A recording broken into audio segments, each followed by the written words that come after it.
Before this story starts, I want to ask you something honest. When did you last do something purely because you loved it? Not because someone asked, not because it was useful, not because it would impress anyone, just because it made you feel alive. If you were struggling to remember, this story is exactly for you. So, let's begin our story. In the grounds of a great palace, there lived a gardener named Soren. He had tended the royal gardens for 30 years. He was considered the finest gardener in the kingdom. The roses he grew were talked about in other countries. The hedges he shaped were perfectly symmetrical. The herbs he cultivated filled the royal kitchen with fragrance all year. The queen was proud of her gardens. She showed them to every visiting dignitary, every ambassador, every foreign king. They always said the same thing. What a magnificent garden. And it was magnificent. Every visitor said so. Every visitor except Soren himself. Soren had not always felt this way. As a young man, he had loved gardening with everything he had.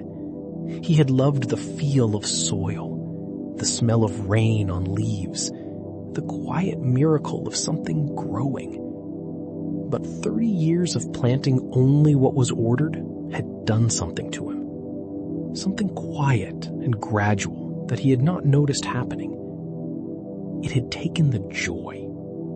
Not all at once, not dramatically. Just slowly. The way color fades from a painting left too long in the sun. He still did his work perfectly. He was too professional for anything less. But something in the work had gone flat. He planted what he was told. He tended what he was told. He shaped and pruned and watered what he was told, and felt nothing in particular about any of it. Until he noticed the corner. In the far eastern edge of the palace garden, there was a corner. Too small for any formal planting, too shaded by the old wall for the roses the queen loved. The royal gardening plan did not mention it. No instructions had ever been given about it. It had simply been left. One afternoon, Soren walked past it slowly. He stopped. He looked at it for a long time. Then he knelt down and pushed his hands into the soil, just to feel it. It was good soil, dark and rich and full of possibility. Nobody had ever planted anything here. Nobody had ever been asked to. Nobody had ever told him not to. The next morning, he arrived earlier than usual. He brought seeds from his own collection at home. Seeds he had been keeping for years, without knowing why. He planted them in the forgotten corner, without asking anyone, without telling anyone, just because he wanted to. What grew in that corner was unlike anything else in the royal garden. Strange climbing flowers in deep purple that nobody had ordered. A small fruit tree that took 3 years to give its first fruit. Herbs that served no culinary purpose, but smelled extraordinary at dusk. Wildflowers that arrived uninvited and were allowed to stay. A small wooden bench that Soren built himself, facing nothing impressive, just the wall and the climbing flowers and the light. He sat on that bench sometimes at the end of long days, just for a few minutes, when the rest of the garden was tended and the work was done. And something happened in that corner that had not happened anywhere else in his work for many years. He felt like himself again. The rest of the staff noticed the corner eventually. Some found it charming, some found it untidy. One younger gardener asked Soren what the plan was for that corner. Soren thought for a moment. Then he said, "There is no plan. That is rather the point." The younger gardener did not understand. Soren did not explain further. One morning in late spring, the queen was walking through her gardens. She had a visiting ambassador beside her. She was pointing out the famous roses, the perfect hedges. And then she rounded the far eastern wall and stopped. She simply stopped walking. The ambassador stopped beside her. Both of them looked at the forgotten corner. The climbing purple flowers. The small fruit tree heavy with fruit. The wildflowers growing where they chose. The little bench. The queen stood there for a very long time. The ambassador said nothing. Something in the queen's expression told him this was not the moment to speak.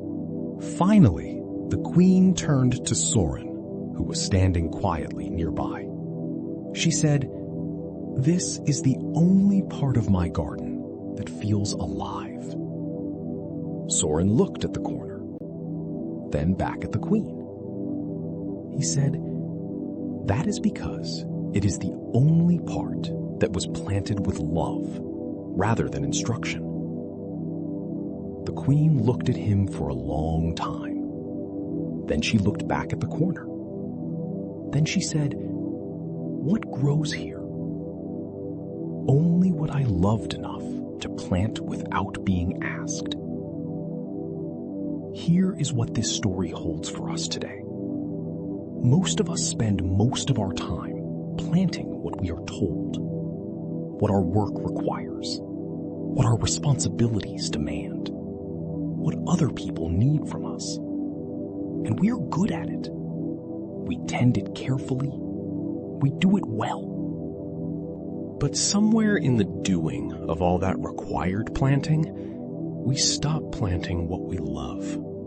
We stop making time for the corner nobody assigned us, the thing that serves no official purpose, the thing that exists only because we love it. And without that corner, we become very competent and very flat. You do not need permission to tend your corner. You do not need anyone to ask you for it. You just need to find the forgotten space, push your hands into the soil, and plant something purely because you want to. The most alive parts of any life are the parts nobody assigned you. Tend yours. Thank you for being here today. If this story found you at the right moment, share it with someone who has forgotten what they love. Leave a comment below with one word describing something you used to love that you have stopped making time for. I read every single one. Subscribe to Tales Studio Stories for a new wisdom tale every week. Stories that slow you down and remind you that your forgotten corner deserves your attention. Until next time, find your corner, plant something.